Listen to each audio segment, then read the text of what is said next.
మోకాలుకి బోడిగుండుకు ముడిపెట్టినట్లుగా ఇవాళ మోయినాబాద్లో ఒక శాసనసభ్యుడు మాజీ శాసనసభ్యుడి వ్యక్తిగతమైనటువంటి ఒక ఫామ్ హౌస్లో జరిగినటువంటి ఒక పార్టీ ఉదంతానికి కేటీఆర్ గారిని సంబంధం ఉందని చెప్పని ఇవాళ సోషల్ మీడియాలో ప్రచారం చేస్తూ ఉన్నారు. కొనసాగింపుగా ఇవాళ మహేష్ గౌడ్ గారు, ఆయన రాష్ట్ర పిసిసి అధ్యక్షుడు, ఆ హోదా స్థాయిని మర్చిపోయి, ఆ హోదా గౌరవాన్ని మర్చిపోయి రేవంత్ రెడ్డి గారి అడుగుజాడల్లో నడుస్తూ దిగజారుడు రాజకీయాలకు పాల్పడుతూ ఇవాళ కేటీఆర్ గారికి ఈ యొక్క ఉదంతంతో సంబంధం ఉందని చెప్పని చిల్లర మల్లర మాట్లాడటం న్యాయమా మహేష్ గౌడ్ గారు? ఏం రేవంత్ రెడ్డి గారి అడుగుజాడల్లో నడిచి ఆయనంత గొప్పోడు అయిదామని చెప్పని కలలు కంటున్నారా ఏంటి? అర్థం పర్థం ఉండాలి కదా మాట్లాడితే. సిగ్గులేని భాష మాట్లాడుతూ ఇవాళ ఒక పార్టీకి వర్కింగ్ ప్రెసిడెంట్ ఆయన, 5-6 సార్లు శాసనసభ్యుడు ఆయన,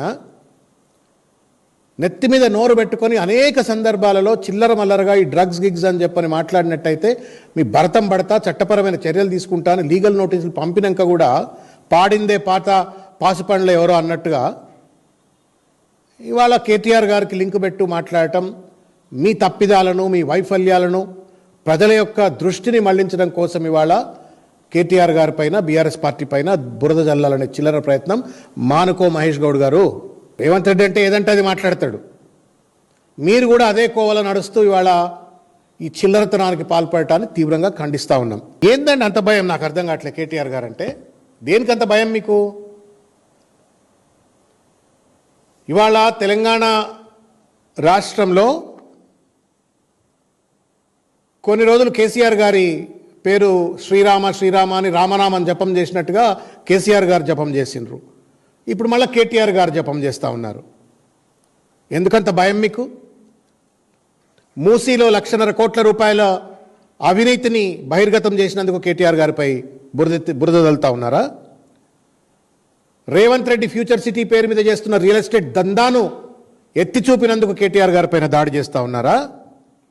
హిల్ట్ పాలసీ పేరు మీద 5 లక్షల కోట్ల రూపాయలు అడ్డదిడ్డంగా దొబ్బిపోతుంటే అడ్డుకునే ప్రయత్నం చేసినందుకు కేటీఆర్ గారిపైన దాడి చేస్తూ ఉన్నారా? బుల్డోజర్ రాజ్యానికి, బ్లాక్మెయిల్ పాలనకు వ్యతిరేకంగా కేటీఆర్ గారు నిలబడి కొట్లాడుతున్నందుకు ఇవాళ కేటీఆర్ గారిపైన దాడి చేస్తూ ఉన్నారా? కంచా గచ్చిబౌలి లాంటి 400 ఎకరాల అటవీ స్థలాన్ని అప్పనంగా దొబ్బేయాలా, రియల్ ఎస్టేట్ వాళ్ళకి కట్టబెట్టాలని ప్రయత్నం చేస్తే హెచ్యు విద్యార్థులకు బాసటగా నిలబడి కొట్లాడినందుకు కేటీఆర్ గారి పైన దాడి చేస్తూ ఉన్నారా? లగచర్ల ఫార్మా విలేజ్ పైన మీరు చేసిన దాష్టికాలకు, ఆ గిరిజన బిడ్డలపైన మీరు జరిపినటువంటి ఒక దాష్టికాలకు వ్యతిరేకంగా నిలబడి న్యాయం కోసం పోరాటం చేస్తే కేటీఆర్ గారి పైన ఈ రకమైనటువంటి ఒక దుమ్మెత్తిపోస్తూ ఉన్నారా? మీ అదానీ విరాళాలు, అమృత్ టెండర్లు, కొడంగల్ లిఫ్ట్ ఇరిగేషన్ను కేకును కోసుకున్నట్టు 2 కంపెనీలు దండుకున్న తీరును, మీ విచ్చలవిడి దోపిడిని, అవినీతిని ఎక్కడికక్కడ అడ్డుకట్ట వేసే ప్రయత్నం చేస్తున్నందుకు ఇవాళ తట్టుకోలేక ఇవాళ ఎవరి ఫామ్ హౌస్లో జరిగితే మోకాలకు బోడిగుండుకు లింక్ పెట్టినట్టుగా తీసుకొచ్చి వాళ్ళ కేటీఆర్ గారికి లింక్ పెట్టి మాట్లాడటం ఏం రాజకీయమే ఇది? ఇదేం గాంధీయిజం ఇది? ఇదేం గాంధీయిజం ఇది?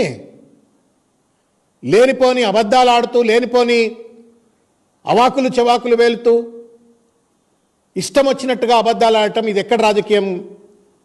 సిగ్గు ఎగ్గు లేకుండా దయచేసి మాట్లాడొద్దని చెప్పి నేను కోరుతా ఉన్నాను.